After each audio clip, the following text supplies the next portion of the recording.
And you're gonna go ahead and put the recording on the YouTube? Yeah. Okay, so I don't have to worry about it. Okay, good.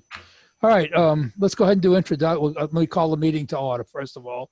This is the, what is it, October meeting of the Richmond Amateur Radio Club. We've got more people coming in. That's good. And tonight is our election. We have to be aware of that. And so before we get started with the business tonight, let's go ahead and do our introductions. I'm John DeMaio, K5HTZ, and I'm the president. And Ken, go ahead, you take it. Ken Wagner, WV0L. I'm the treasurer. David Robinson, KJ4LHP. I'm the secretary. Okay, is everybody's pictures going to appear the same on everybody's computer?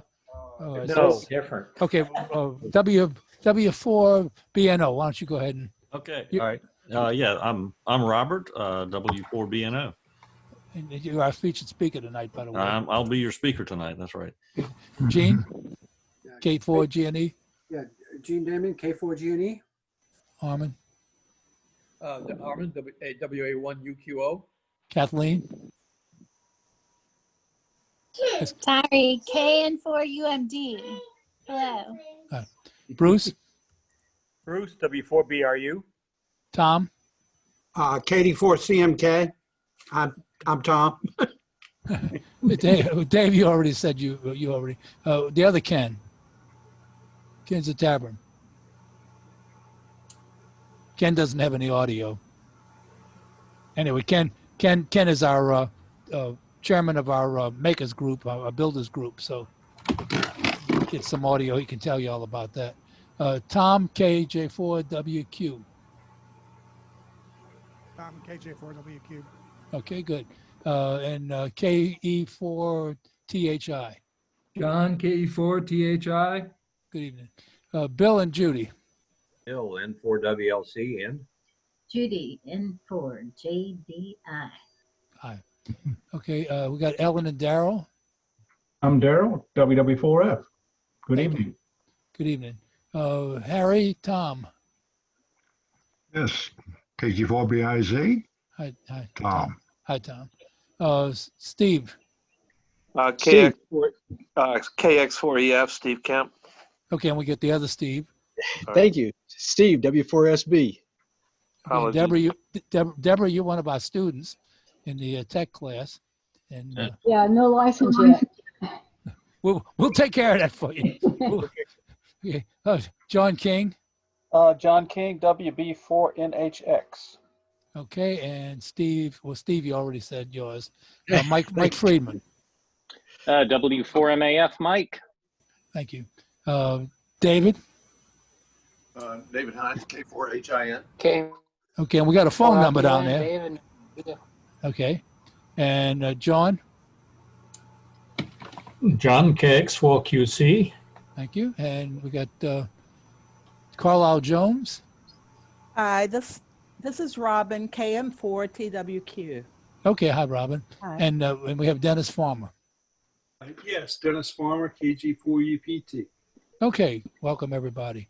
Ken Zutap, K4ZUT, finally on Good. audio. Got the audio working again. Good deal. Okay, so the next order of business is going to be to approve the minutes. Has everybody had a chance to see the minutes from last time? Anybody have any corrections or comments on the minutes? Then I'll ask for a motion to approve the minutes. motion to approve. Okay, someone second? Second. Okay, all in favor? Aye. Aye. Anybody opposed? Okay, the minutes are accepted. So we go to our treasurer's report. Ken. Okay, we started the month with $13,553.47. We had a deposits of $360, which was the sale of some equipment, which was $160 worth of equipment we sold. And the rest were for students. We had 7 students that came in sort of late for $140. And then the rest of it was renewals that have come in. And we had 2 new people. or one Okay. new person, I'm sorry, that paid. So that made the 360. We spent 260, so we made about $100 this month. Good deal. Good deal. The storage unit, we had to pay for that. That was $42. John bought some boxes for the tubes that we got, which was $87. And then we had to pay the state corporation commission, $25. So that's the $260. So we ended up with $13,653.23. All right. So I take it we have some new members to vote We in. have 3 new members that I have paper for right now. Jim Browder, KO4HUC, who is a technician. We have Jeff Myers, W8GRR, who is a general, and Gregory Kenley, which is KC1NRJ, and he is a general. Let's see, I was thinking, yeah, Jeff Myers is out of state. He is in Michigan. So we have a couple people, and I have another one that is coming that I think, well, in Boston, coming back to Richmond. Okay. We've got some exposure because of Zoom. So some of the people that are in the remote classes are actually joining. Yeah. Okay, good. That's interesting. Before we vote, I just wanted to mention for if anybody's listening that's considering joining, there are benefits to this club besides coming to these meetings. For one thing, the club has a remote station that's available to our members. You can sit at home on your computer and actually operate. Ken, why don't you describe, Bruce, since that's kind of your thing, describe what that's about, just for Deborah's benefit and anybody else who wants to know about it. Okay, we have a very nice ICOM 7100, which can do UHF, VHF, and from 160 to 6 meters. We have the appropriate antenna for UHF, VHF. Then we have a 94-foot long wire to a ICOM tuner for HF. I use it for 80 meters because I can't do anything. I have 40 and higher in from my home station, so I use that for 80 meters. Works quite well, and we have some information on that we could get to you, and I think we have some on the website about how to hook up with it. But Ken and I are the trustees of it, so if you need some help, we could certainly do it. Good deal. It gets a fair bit of use. We actually have a couple of folks who joined the club just so they could use the remote station. So you use it off a Windows computer or Android. Unfortunately, it won't work in, well, it'll work in, won't work on an iPhone. It'll work in an iOS as long as you use the Windows compatibility.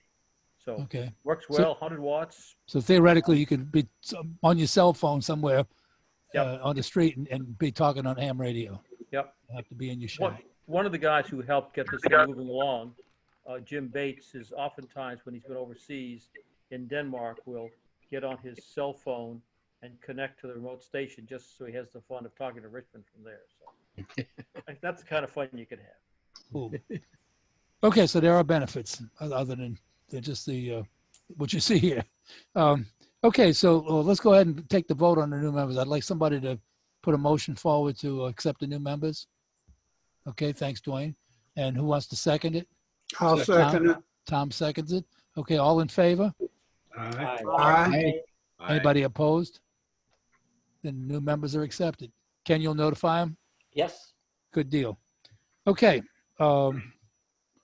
Let's see what comes next. Okay, do we have any new reports tonight? I'm sure we must have. Let me go ahead and give my report quickly. We had another, as you know, the club seems to be the repository for radios and radio equipment from people who have gone silent key and families and people who are downsizing and things. we were extremely fortunate this past week that a ham from Florida, actually, his family elected to give the club some radio equipment, and among that equipment was an ICOM 7300, which is almost a state-of-the-art transceiver. It's a you know, for all practical purposes, a state-of-the-art, best you can get transceiver right now. And we also got some other equipment from him. One of the students in our class bought the 2-meter mobile rig that was in the succession, but the club has decided to keep the 7300 to use as a spare station, a spare transceiver for the remote station, and also in case we ever get a chance to do field day again or special event stations, we'll have a good transceiver to do that. So I just wanted to point that out and thank the family of the gentleman who made that available to us. We also have basically a vault full of equipment that's been given to us. Some of it useful, some of it not quite so useful. If anybody needs anything or wants to know what's there, we'll be, you know, Ken and I can get access to it. So one of us would be glad to show you what's in it and see if there's something you can use there. Everything's for sale for a, you know, reasonable offer to the club. We're not trying to, you know, to make a killing off of it. We just want to get it into good hands, because that's what the people that gave it to us wanted to have happen to it. So keep in mind that if you need, you know, test instruments, or there's things out there like signal tracers, signal generators, there's some transceivers, there's I think a receiver and some other stuff. So, you know, if you want something, it's a good chance we got it. We also have a good collection of vacuum tubes.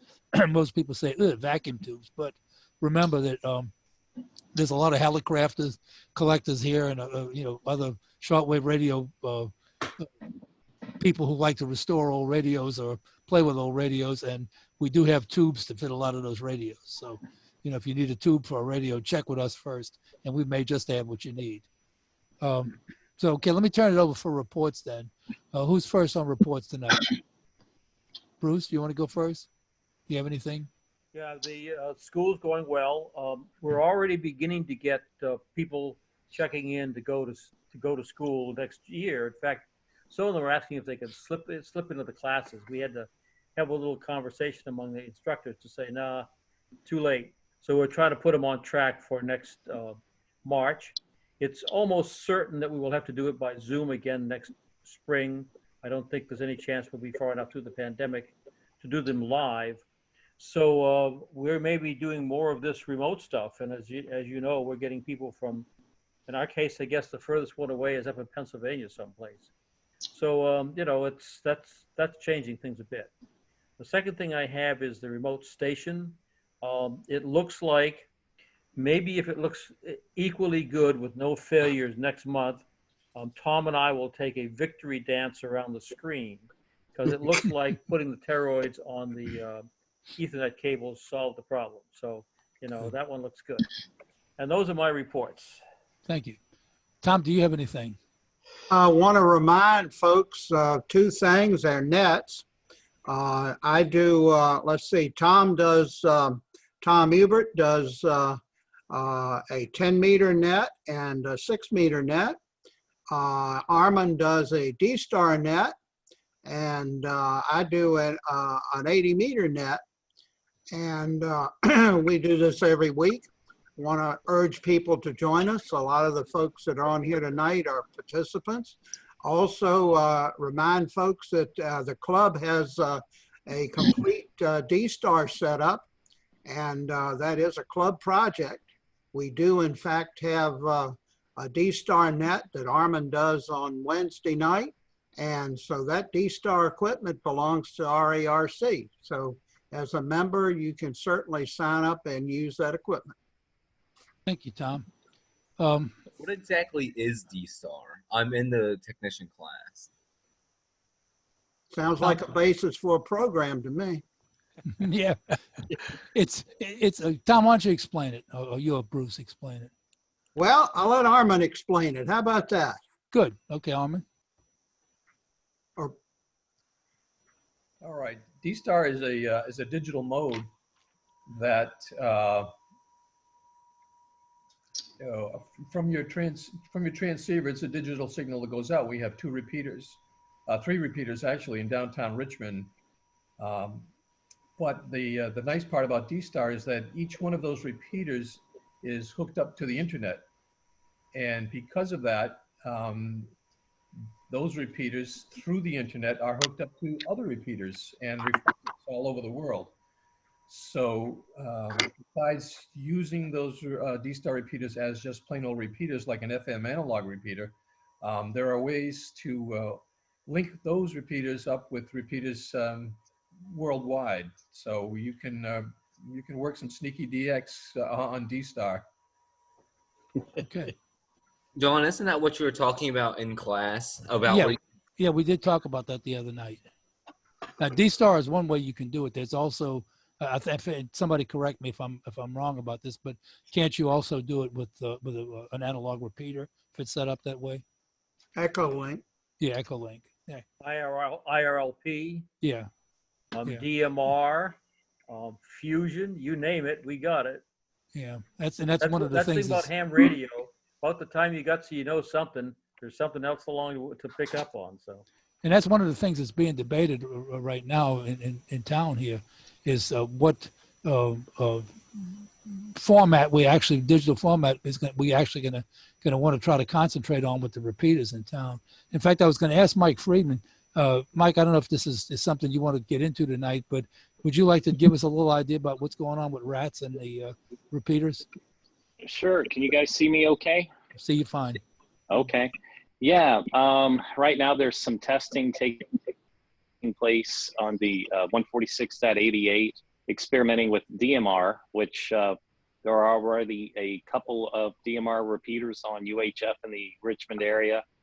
And they're experimenting with it on the 88, which is right now, up until this point, strictly an analog. They're experimenting with dual mode, being both digital and analog. And there's talk of maybe one day it just be fully digital. So that's about it, really. Okay, thank you. Sure.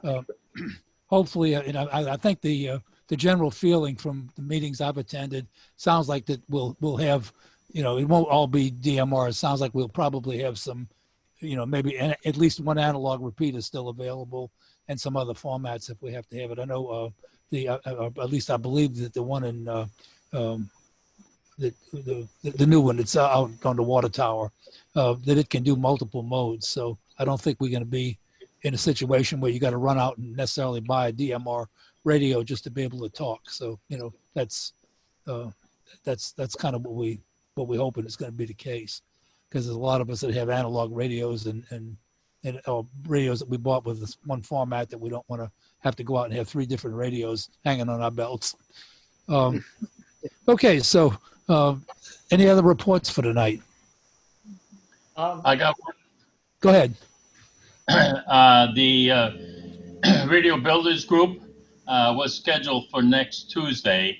We have to move that back to the following Tuesday, week after next, because of a conflict. My Zoom schedule is getting filled up real fast here because my wife is also using it. So if you're not on the Radio Builders Group list, send me an email. I'll put you on it. My email address is k4zut.ham, and that's at gmail.com. Send me an email and I'll put you on the list. The list will come out probably next week sometime. Okay, good. Ken, just for the record, is there any reason why you can't use the club software for those meetings? If your wife's using the other one? No, I really didn't think of it. Yeah, I could use it. There's no conflict in Tuesday afternoons. Okay. You want to do that? You want to keep it on Tuesday, this next Tuesday? Yeah, if that's not a problem for you, I was just thinking. I mean, rather than have to have you juggle things around, let's just go ahead and use it. Okay. Yeah, good idea. We'll do that. Okay. All right. Forget what I just said. Instead, next Tuesday afternoon, 2 o'clock to 4 o'clock, I'll send out a email tomorrow for everybody. All right. Ken, I'll talk with you later and you get me set up. Sure. Okay, Okay, good deal. thanks, sir. All right, well, if there's no other reports for tonight I then. got one. Since Wynn's not here, Oh, yeah.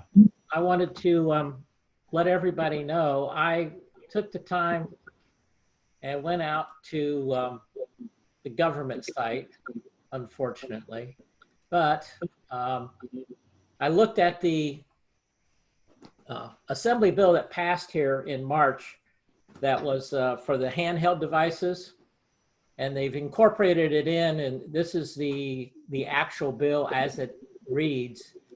The use of handheld communication devices in motor vehicles is unlawful unless, and the provisions do not apply to the use of amateur or citizen band radios. So in the state, Wynn or whoever worked with the legislature finally got us as an exemption.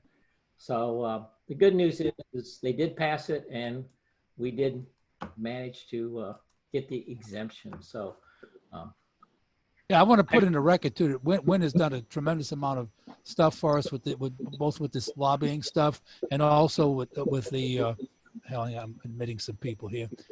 Also, he went ahead and drafted a form for us to use. One of the concerns we had with all the donations we're getting is that we could have a situation where somebody would come back and say, well, I don't like what the club did with the piece of equipment we donated and so forth. And that's actually happened to me with another club that I belong to. So Wynn was kind enough to draft up a legal document that we now get anybody who donates to the club equipment or anything, saying that basically the board of directors has the discretion to liquidate the equipment or do whatever needs to be done with it. So we're now protected against the possibility of somebody coming back and bringing litigation against us because we sold somebody's father's radio or something. So, I think we owe Wynn a debt of gratitude for the work that he's pro bono legal work that he's done for the club. Yeah. Okay, so I've got a comment to make, Mike. Yes. Mike, go ahead. Has anyone heard, and Wynn was the one who also brought this up, that maybe we lobby the city of Richmond to reconsider? They have an edict where even their own employees can't use the two-way radio. This was pre the laws being changed. That's still kind of standing out there. So if you're in the city of Richmond on amateur radio and you pick up a microphone, the last time we had spoken about this, it was unlawful. Yeah. I don't know if anyone's heard any difference. Yeah, Ken and I had talked about this before the meeting, and we don't know what the status is on that. But Ken, we need to check with Wynn and find out what the deal is, and we need to go start calling council people if that's the case. Well, we need to get people who are city, who find out who lives in the city like I do. Yeah. I know my councilwoman. The problem is right now they're not going to hear you until the election's over. Well, right. Once Yeah. the election's over, we need to find all of us who are actually citizens of the city and put together a group of us to go after it. My council person has heard this and would take some action, but during this election period, nothing's going to happen. So be careful with your microphones between now and after election. Yeah, I would get in on that too, because I do own property in Richmond, aside from the fact that I live in Chesterfield. So we can both go to our council people and anyone else in Richmond that wants to do it. Okay. But I have a point on that, though. The Commonwealth has a law that states that the cities and counties cannot be more stringent than the state. So now that new law has passed, that may sort of nullify the teeth in the Richmond city ordinance. Realize the new state one doesn't truly go into effect until, was it January? Okay. They held it back strictly to give people a chance to get used to it, I think is what they said. Okay. Usually they go into effect in July in the Commonwealth, but they this one was, they said they held back even though it's passed. But so if the state supersedes the city, yay! But, right. Now, if we could just get a law passed to let us put up antennas in HOAs. Please. Okay. Well, I've got a second question. Yes. Or does it make sense for the club, a representative of the club to address the city council at a meeting? I don't know the logistics of that, but I'm just asking the question. It could very well be, and like I say, well, when Grant, who was actually an attorney, had been acting as kind of as our lobbyist, if you want to call it that, and if you know, if I know you have some connections too with a lot of the people, it may be good for you and Win. You know, let me have Win talk to Win and see if he can get together with you, and maybe y'all can form a coalition to go down there and raise some cane at the city council if we need to. Okay. All right, well, I'll let you know. I'll stay in touch with you on it. All right, so that's, is that any other reports before we go to the educational program tonight? Okay, nothing. We got the vote. Oh, absolutely, the vote. All right, I have to go back and look. Well, Armin, you got a newsletter handy? No, I don't have one up here. Anybody got a newsletter up? List of people? Yeah, I need a list of the people, that's all. Let's see what I can find here. I don't want to take a chance of losing y'all.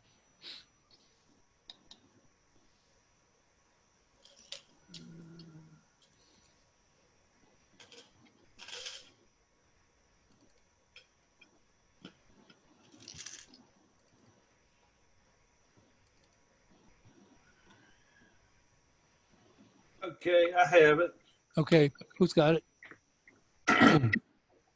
Oh, you want me to just read the names? Yes, if you would. All right, sure. It looks like President John DiMaggio, K5HTZ, Vice President Alan Johnson, WA3J, Secretary David Robinson, KJ4LHP, Treasurer Ken Leidner, WV0L, Director Robin Jones, KM4TWQ, and Director Joey Harefield, WJ3H. Okay. Ken, are we, do we need to take nominations from the floor on this before we vote? No. That was No. last week. Or Okay. last week. Ever happen? Okay, so we're done with that. Okay, then I'll go ahead and ask for a vote. All in favor of electing the slate of officers and directors that the nominating committee has put up? Aye. Aye. Okay, anybody opposed? Okay, we're renewed. Thank you all very much. And I hope to continue to serve you effectively for next year, even though this past year has been kind of a challenge for us all. One thing that I do regret is that we can't have our banquet this year, but you know, maybe we can all get together and have a Zoom banquet. Okay, so that brings us to our educational program. Bob, you want to go ahead and Ken, go ahead and coordinate with Bob to get him connected here. Okay, let's see. I should be unmuted now. And I'm going to see if I can share my screen. And You might want to unmute all of us but Robert. That'll help the background noise, I think. Yeah, everybody who's not speaking, go ahead and mute yourselves. How do you do that? Oh, I see. The little microphone at the bottom of the screen on Windows. Yep. All right. Everybody see my screen? Yes, we do. Okay. And that means you can hear me because you answered me. So. Yeah. All right. I hear some. Yeah, somebody whoever's got audio going in the You background. got a TV or something going on. Please mute yourselves. Okay, good. Yep. All right. That sounds good. All right. All right. My name is Robert Orndorff, W4BNO. I've been a ham since the year 2000-ish. I can't remember if it's 2000, 2001. And I got a email a week or so ago about doing a presentation on how the sun affects propagation. And I realized it seemed I had just done this presentation not too long ago, and I looked and it actually has been 8 years. So I refreshed it a little bit, and I'm going to go through it here tonight. And I did get in a fight with my dermatologist today, so that's the Band-Aid if you see that and wonder what's up. But let's get started here. So, so what the heck are all these numbers, and should I care? So these are the things we're going to talk about: the solar flux index, the K index, the A index, solar storms, sunspot number, X-rays, and cover some of the solar bulletins that you can sign up for. So let's see. So we'll start off with the solar flux index. So that is, all right, somebody's. Okay, whoever just came in, mute yourself, please. Okay. Thank you. All right. So the solar flux index is a measure of ionizing radiation from the sun, and that number ranges from about 50 to 300. And the way it's actually measured. Hey, stand by a minute. Yeah. Ken, are you muted? Ken? Yes. Somebody's unmuted, and it's making feedback. Ken, I don't see a mute on yours. K4ZUT, I don't see you muted. I'm going to have to leave. I got something screwed up here. Close me out. Okay. Okay, so the solar flux index, you hear that number a lot. So it's measured by detecting the level of radio noise emitted by the sun at 2,800 megahertz, or 10.7 centimeters. So it's sometimes referred to as the 10.7 centimeter flux. So the units, this is not terribly important, but they're actually that have their own unit, the solar flux unit, and that is 10 to the minus 22nd watts per square meter per hertz. And that's all we're going to say about that. But the solar flux index, it is proportional to sunspot activity. So the number of sunspots and the grouping of sunspots on the sun. So the higher this number is, the better radio waves bounce off the upper, I say atmosphere, I really should say ionosphere, the F region of the atmosphere. So the longer this number stays high, the better ionized the upper atmosphere is, which results in better propagation. So I'm probably going to say this a few more times before we get through, but so the K index, that is a measure of variation of the Earth's magnetic field.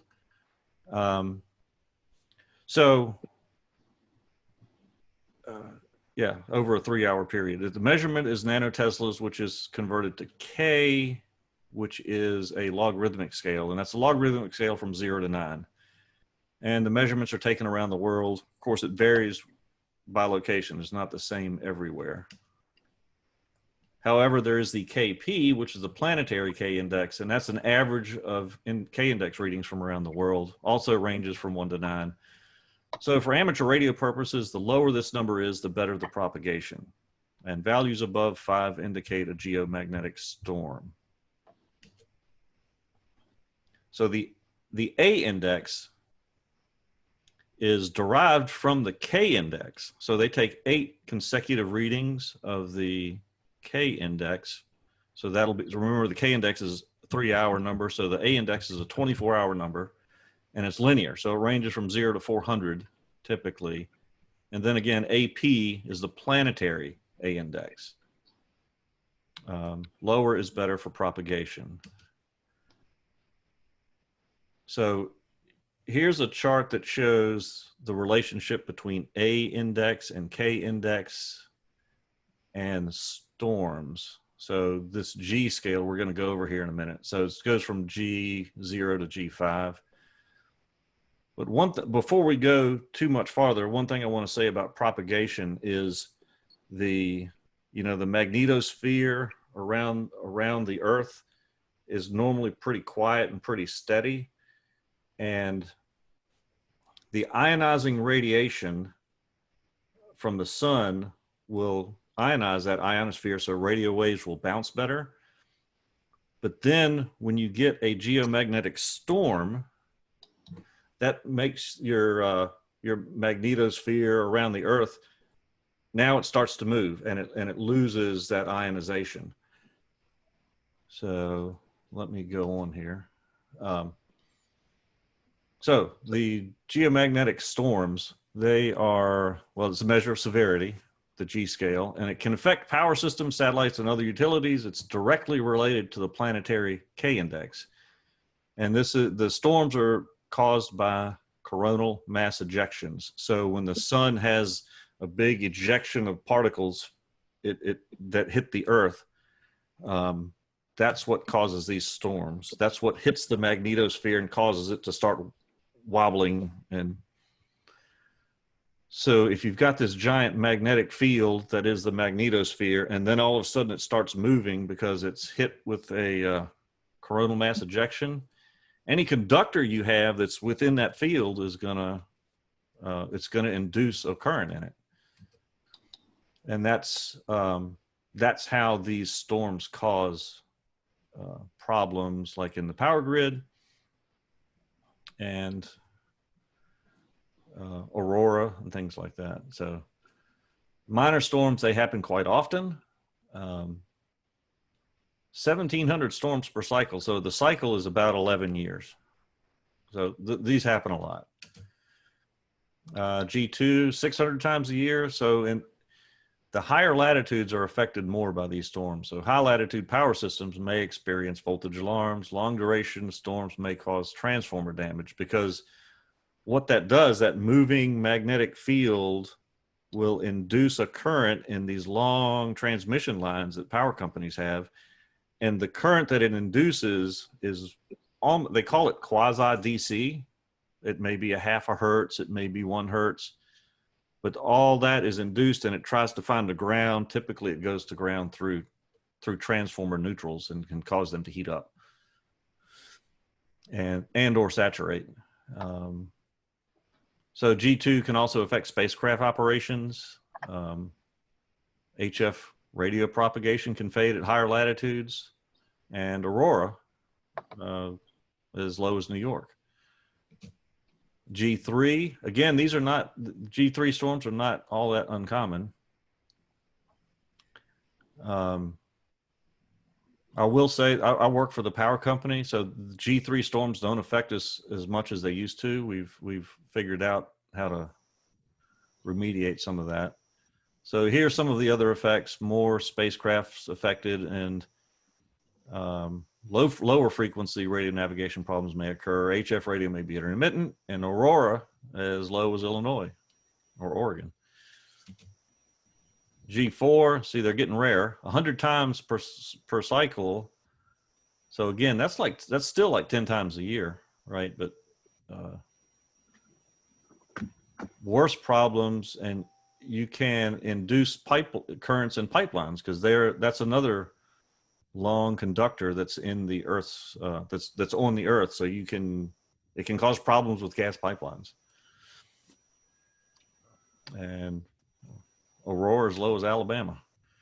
And G5, which are pretty rare. Yeah, transformers experience damage. Pipeline currents can reach hundreds of amps. Radio propagation may be impossible for several days. Satellite navigation could be degraded. And aurora as low as Florida and Texas. And it was probably 10 or so years ago that I saw aurora here at my house when we had, I think it was just a G4 storm. But. All right.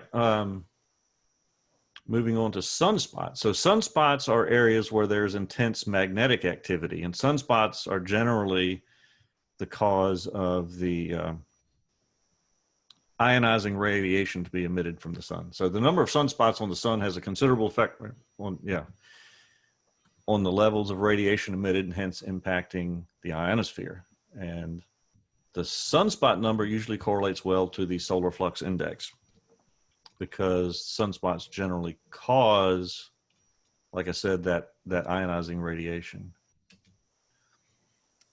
So the sunspot numbers, they're an estimation of the number of sunspots, self-explanatory, right? So if you take a sunspot number, you'll either get, and divide it by 15, you'll get the approximate number of sunspots that are visible on the solar disk. You know, if you have a safe way to look at the sun. All right, so solar X-ray emissions. So very high X-ray emissions will result in HF blackouts. X-ray bursts are caused by solar flares. So if you're on the radio and the band fades very quickly, it was likely due to a solar flare. I've experienced that where I was on 20 meters making good contact and it just disappeared. So the difference is the coronal mass ejection from the sun may take a couple of days to arrive at the Earth, whereas X-rays travel much faster, right? Closer to the speed of light. So the scale for X-ray emissions, so A, B, C, and each one is 10 times more powerful than the previous one. So A, B, C, M, and X, and I'm not sure why they went from C to M and X, but that's the classification. All right.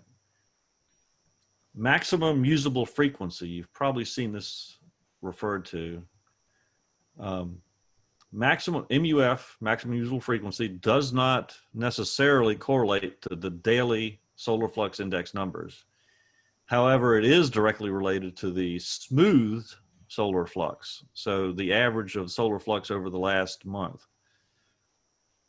So you need several consecutive days of sustained high solar radiation with the absence of solar disturbances, in other words, low A and K indexes for the maximum usable frequency to creep up. So again, that's what I said before, where you need a nice, quiet, solid magnetosphere that's just doesn't move and it just sits there and absorbs this ionizing radiation from the sun. So the longer it sits there quiet and collects this radiation, the better the propagation is going to be. All right, so people have asked, how do you correlate, these numbers to propagation? I kind of said it in an extremely general way, but this guy here, RN7A, has his own rating system, and so he has K index. As we talked about, the K index low is good, and A index low is good, and of course the higher you get, if it's above 5, it's pretty bad. Okay, my wife is home. And then the solar flux index, as we talked about, higher is better. According to this guy anyway, 70 is not good, 80 is pretty good, 90 is better. When I first got licensed, I got my HF license in the fall of 2001, and I was a 10-meter contest. The solar flux index was 200, and I made 3 contacts on 10 meters to Japan. We haven't had propagation like that probably since then for any sustained period of time. Again, this is this RN7A, but a lower K index generally suggests better propagation on 10, 12, 17, 15, and 20 meter bands. A low and steady KP generally suggests good propagation for 30, 40, 60, 80, and 160. And this is more of a graphical representation of the words on the previous 2 slides. So sunspot numbers, solar flux, right? I don't know if it's ever been that high, but right now, well, I have today's propagation numbers coming up in a slide in a few minutes. Right, let's move on here. So you can get these, bookmark this in your web browser. You can get these via email. I think you can sign up for email. I have it bookmarked, so I'll look at it when I am interested in it. So this was issued on October 6th, earlier this week when I started working on my presentation. So the solar flux was 72, A index of 8, and the K index was 1. So now everybody has a pretty good idea of what this means. And then no space weather storms were observed and none are predicted.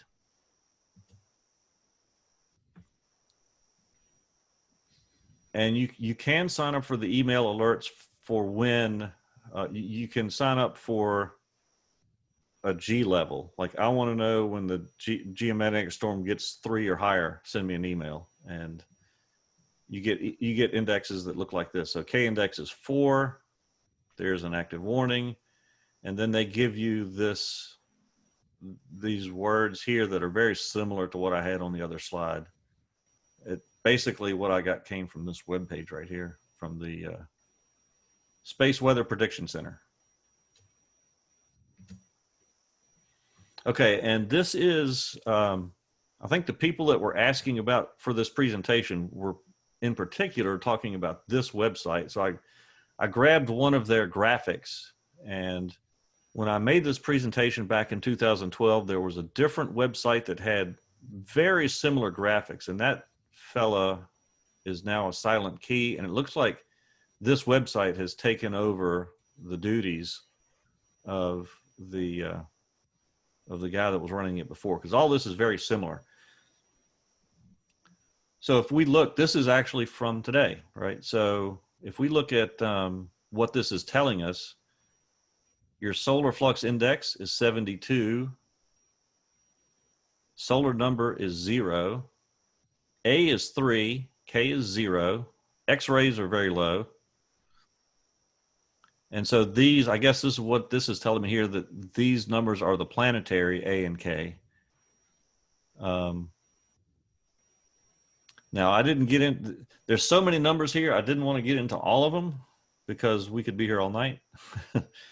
But this is another type of radiation here. 304 angstroms, I think, and there's proton flux and electron flux. They don't affect propagation as much as, as the big 3 up here, and well, I guess the big 4 if you count X-rays. And then the chances of aurora and what's the lowest latitude that we'll see, that has a chance to see auroras. And these are predictions for the bands based on the observed conditions. Okay, so this is the solar flux numbers over the last 10 years or so. And see, it says 10.7 centimeter radio flux. So this is the ionizing radiation we talked about earlier. So you see, this was solar cycle 24, kind of peaked in 2014. And that was kind of a double humped peak. It was a weird cycle. So we are currently here at the very minimum we're at the solar minimum right now. And the projection is here. And so we've had, about a solar flux index of 70 for quite a while. It's stayed pretty low. And on this website right here, you can stretch this number out. You can look at it going back a number of years. It goes back it may go back into the 1800s, I think.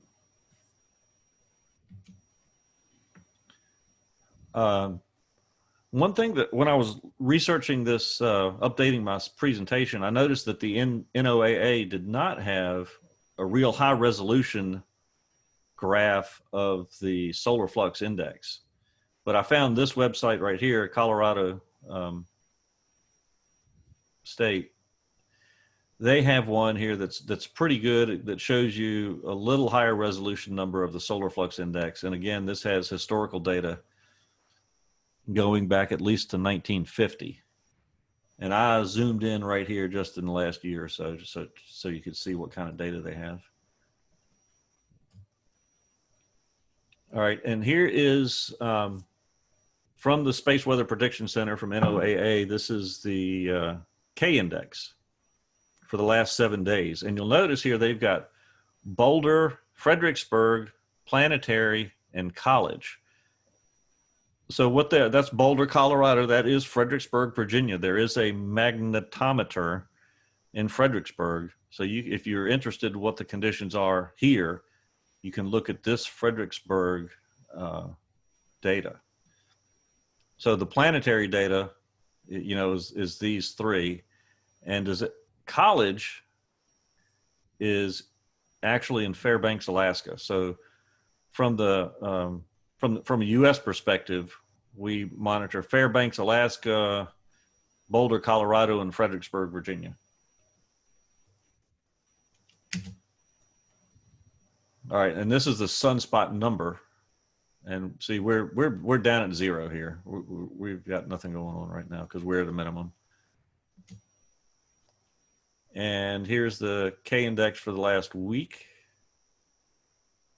Again, you would expect College and Fairbanks, Alaska to be a little higher because it's much higher latitude.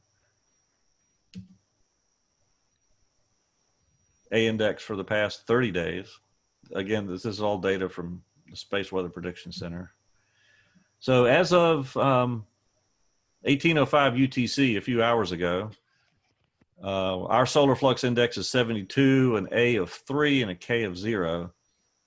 So it's probably as good as it's going to get for the moment because this A has been low for a while. We can go back here and look how long has A been low. Let's see if I can go back, right? If we look at Fredericksburg, and this is for the last 30 days, and we are here. So it's been relatively quiet, and that's probably at pretty good propagation right now for this time in a solar cycle. And I believe, yep, that's it. That's the last page here. I have a list of links where I got a lot of my information. After the presentation, I can forward a copy of this to somebody at the club, and feel free to post it. So these links will be available to everybody. And that is all I have. Does anybody have any questions? I will preface that by saying I'm not an expert, but I have studied it. So there are holes in my knowledge, but I'll do my best to answer any questions that anybody may have. This is Debbie Howard. With the sunspot level so low, do you notice that your propagation's not good? I mean, have you seen a difference? Yeah, so it's kind of a day-to-day thing. It's not horrible, but the sunspot number being low, they don't bounce as good as they do, so you don't get the distance. But I wouldn't use the numbers as to determine whether or not to get on the radio. I would always listen. Yeah, I got because it can be localized. It may be bad at when on the other side of the earth where it may be really good in the U.S. or maybe from here to Europe. So I wouldn't call it bad because as long as the storms stay low, it'll still be okay. We had a question come in on the chat asking how were these measurements taken in the 1800s? Oh, okay. I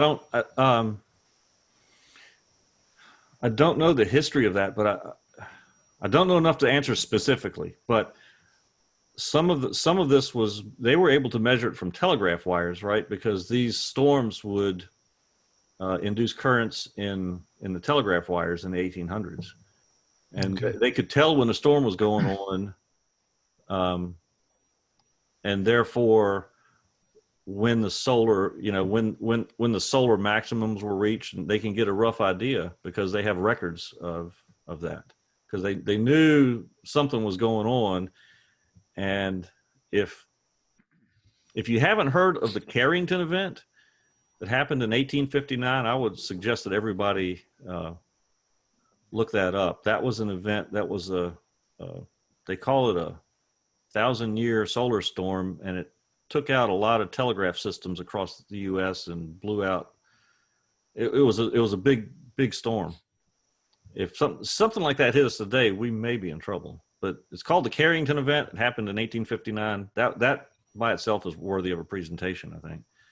Bob, didn't we have a situation a year or two ago where one of these things got close enough to the Earth that it could have done us some damage if it had been closer? That is correct. So the coronal mass ejections is what causes these storms. And there was an ejection that was what they think was similar to the 1859 event, but it was not directed at the Earth. So it missed us. So these things are just spit out from the sun in a particular direction. So everything's got to line up just right or just wrong, I guess, depending on your perspective, right? For it to happen. So you have to have one of these powerful ejections, and then we have to be in the line of fire. And what would the ramifications be if you actually had one that hit the Earth? It could potentially damage a lot of the power grid. You know, it could cause problems with our transformers and cause them to overheat, possibly physically cause damage. I know that we have groups of PhDs that study this and ways to mitigate it at Dominion, and there are industry efforts to you know, that are going on right now to make sure that we know how to deal with it. The good news is that the coronal mass ejections, we can detect those. We have satellites that detect when they happen. So we typically have a couple days warning. Okay. So we won't get completely off guard. And Dr. Joe had given us a talk a while back about what the world would look like if we had one of these things really hit us bad. Yeah. Yep. Okay. Isn't that the EMFs that they talk about? The EMF? No, that's something different. So yeah. EMF is electromagnetic field generated by current flowing through a conductor. I'm sorry, I think maybe electromagnetic pulse. EMP. Okay. Yeah, that's a big pulse generated by typically a nuclear explosion. Right. So that's a different thing there. I mean, as far as the power company is concerned, we also have a task force, you know, looking into that. We're doing things to harden the system. But yeah, that's another topic that's probably worthy of its own presentation as well. Okay. Anybody else have questions? As far as coronal mass ejection, how much time? That's the quickest one. Is that right? No, that's the slowest one. So those are actual particles that are ejected from the sun. So those take a couple of days to get here. It's the X-rays. When there's a solar flare, an X-ray can be here almost, what was it, 8 minutes? 8 minutes, yeah. I think it's okay. Yeah. Thank you. Okay. Anyone else? Well, Bob, that's been a very informative presentation. I really thank you for putting this together for us, especially on kind of short notice. Yeah, no, that's okay. I enjoy reading about this kind of stuff and talking about it. So thank you. Sure. Thank you. All right. So do we have any other thing to talk about tonight? Any other business before we adjourn? And if not, I'll ask for a motion to go ahead and adjourn our meeting. Dwayne, I see is motioning. Anybody want to second? Tom seconded. All in favor? Okay. Aye. The meeting is officially adjourned. I'll go ahead and leave the connection open for a while if you all want to